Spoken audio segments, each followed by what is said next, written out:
প্রতি বছরের মতো, হ্যাঁ প্রতি বছরের মতো আবারও সেই কান্নাকাটি, সেই রাগ অভিমান, সেই বাগ বিতণ্ডা, সেই বিতর্ক।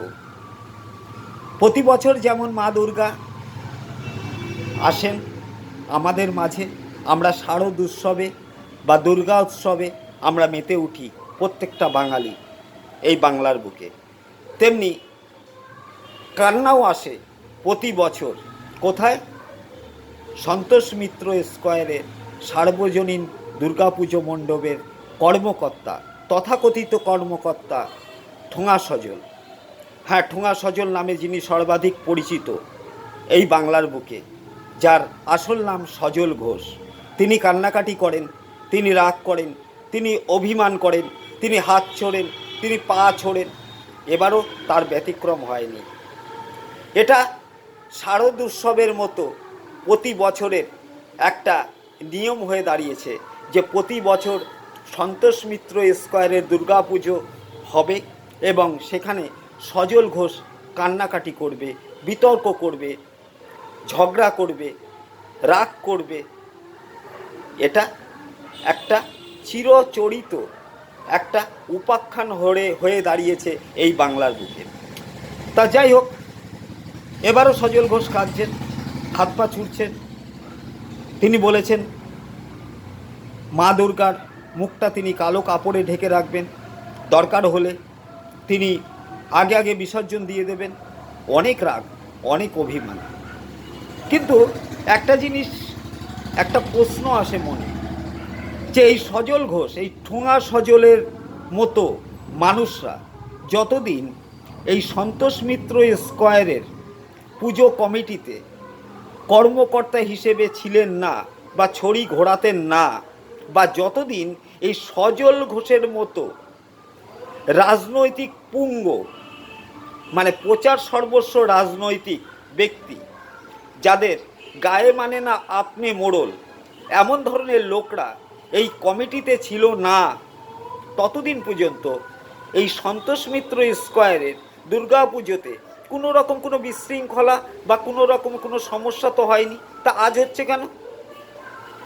উত্তর একটাই, এই সজল ঘোষের মতো ব্যক্তিরা, যারা নিজেকে জাহির করার জন্য, নিজেকে প্রচার করার জন্য এই প্রচার সর্বস্ব নেতারা, যাদের গায়ে একটা রাজনৈতিক নামাবলী আছে, আর সেই রাজনৈতিক নামাবলীটা যদি এই বাংলার বুকে বিজেপি হয়ে থাকে, তাহলে তার দুরবস্থাটা তো নিশ্চয়ই আপনি বুঝতে পারছেন।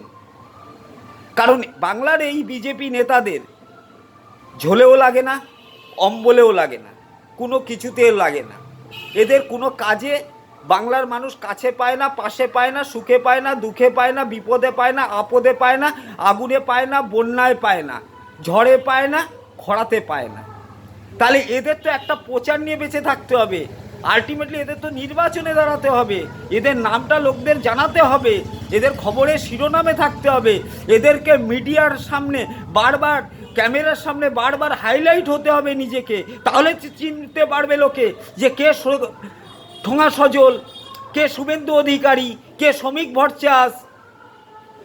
এদের তো চিনতে হবে, লোকের নাম জানে লোকে, কিন্তু এদের তো চেনে না লোকে, কারণ এরা তো মানুষের পাশে যায় না, কোনো সময় মানুষের কাছে থাকে না। শুধু রাজনৈতিক ময়দানে দেখা যায়, গরম গরম ভাষণে দেখা যায়, বড় বড় প্রতিশ্রুতিতে দেখা যায়, আর জুমলাতে দেখা যায়। এরা জুমলায় বাগ মারে। তা যাই হোক, সজল ঘোষের উদ্দেশ্যও তাই, প্রতিবার দুর্গাপুজোতে নিজের নামটা ফাটিয়ে নেওয়ার জন্য, মিডিয়ার সামনে উত্থাপন করার জন্য, মানুষের মনে ঠোঙা সজল বা সজল ঘোষ নামটা যাতে উচ্চারিত হয়, সেই কারণে এই পুজোকে, এই দুর্গাপুজোকে তারা ব্যবহার করে। তারা রাজনৈতিক স্বার্থে যেমন নিজের পরিবারকে ব্যবহার করে, তেমনি রাজনৈতিক কারণে যেমন ধর্মকে ব্যবহার করে, যেমন রামকে ব্যবহার করে, যেমন কালী, মা কালীকে ব্যবহার করে, তেমনি মা দুর্গাকে ব্যবহার করে। যে কোনো পুজো অনুষ্ঠানকে ওরা নিজেদের রাজনৈতিক স্বার্থে ব্যবহার করে, তাই নিজেকে প্রচার করতে চায়, নিজেকে প্রচার করতে চায়, এই প্রচারের মাধ্যম হিসাবে পুজোকে ব্যবহার করে।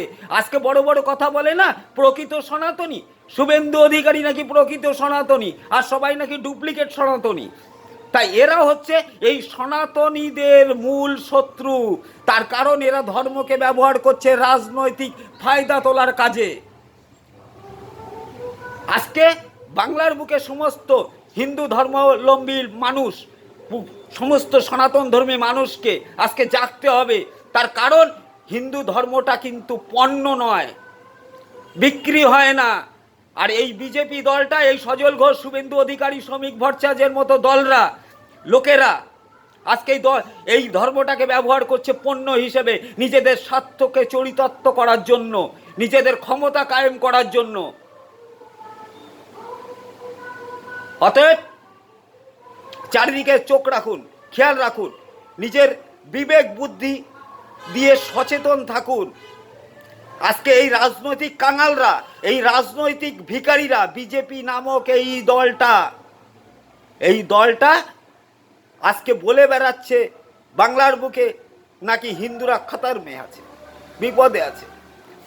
আজ আমরা বিপদে আছি শুভেন্দু, শ্রমিক ভট্টাচার্য আর এই সজল ঘোষের মতো রাজনৈতিক ভিখারিদের জন্য। তার কারণ তারা ধর্মকে পণ্য হিসেবে ব্যবহার করছে। আজকে সমস্ত সনাতনী মানুষদেরকে তারা অপমান করছে। আজকে পুরো সনাতন ধর্মটাকে তারা ব্যবহার করছে এবং তাদেরকে, এই সনাতন ধর্মটাকে তারা অপমান করে যাচ্ছে। অতএব সচেতন থাকুন। এই সজল ঘোষ, শুভেন্দু অধিকারীর মতো মেকি সনাতনীদের দিকে আপনারা আপনাদের বক্তব্য এবং আপনাদের সুচিন্তিত মতামত দিয়ে এদেরকে বিচার করুন যে এরা অরিজিনালি কি চাইছে, কি এদের অভিপ্রায়। তাই এদেরকে ত্যাগ করুন, এদেরকে পরিত্যাগ করুন।